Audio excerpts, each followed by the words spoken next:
Tenemos a Gustavo Petro en estos momentos ya sancionando la reforma pensional, es un hecho en la reforma pensional, pero les dejamos también una denuncia, dos videos, la primera de Andrés Forero, representante de la Cámara, diciendo que tiene lista la demanda contra esta reforma pensional. ¿Cómo va a ser esa demanda? Aquí se lo explica el representante de la Cámara, también Andrés Forero, después de ver aquí a Petro firmando y todo el mundo, los que asistieron ahí, bueno, con bombos y platillos y bueno,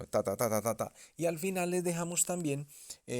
a un economista ya muy conocido, también con una denuncia,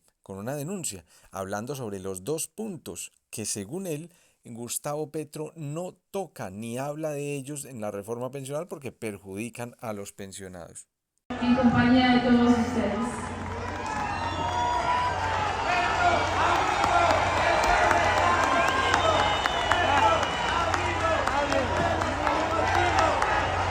Queda oficialmente sancionada la ley de la reforma pensional en favor de todos los adultos mayores, las mujeres, los jóvenes y los ciudadanos.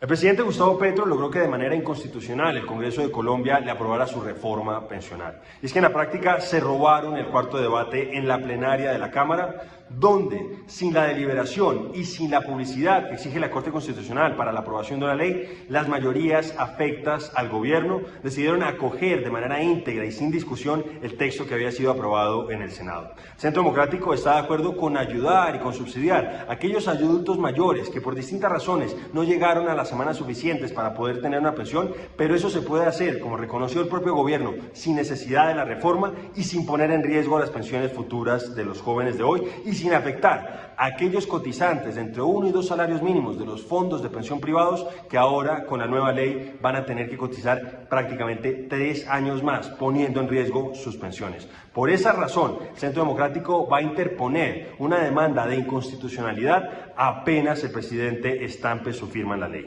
El presidente Petro va a sancionar la ley de la reforma pensional y no les va a hablar de estos dos aspectos que son fundamentales para entender qué se viene de aquí en adelante. Lo primero es tener claro que a una buena parte, probablemente a usted,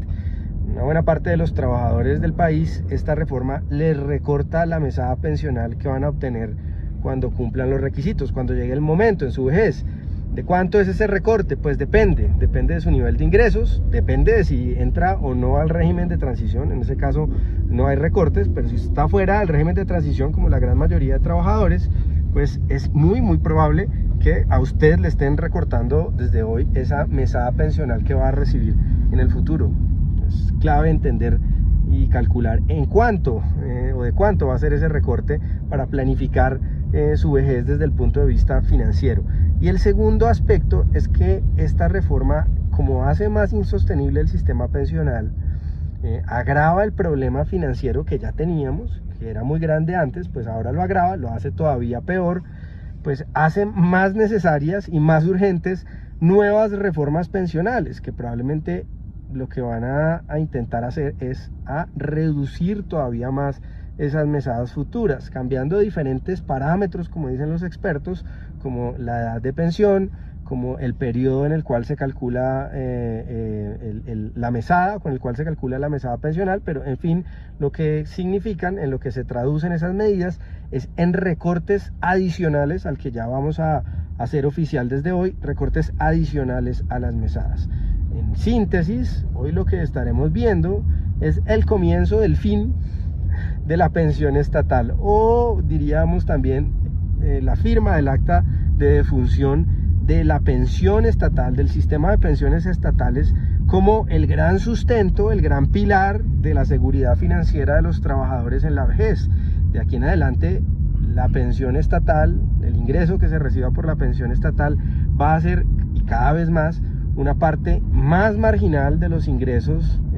que tengamos en nuestra vejez. Eso es clave entenderlo, porque si no lo entendemos, no vamos a planificar responsablemente nuestro futuro financiero, ¿no? Tenemos que tener en cuenta y tener clarísimo que la pensión estatal está muriendo, que la pensión estatal no va a ser ese gran pilar, ese gran sustento, que quizá en generaciones pasadas esa era la aspiración, no va a ser ese gran sustento durante nuestros años de vejez.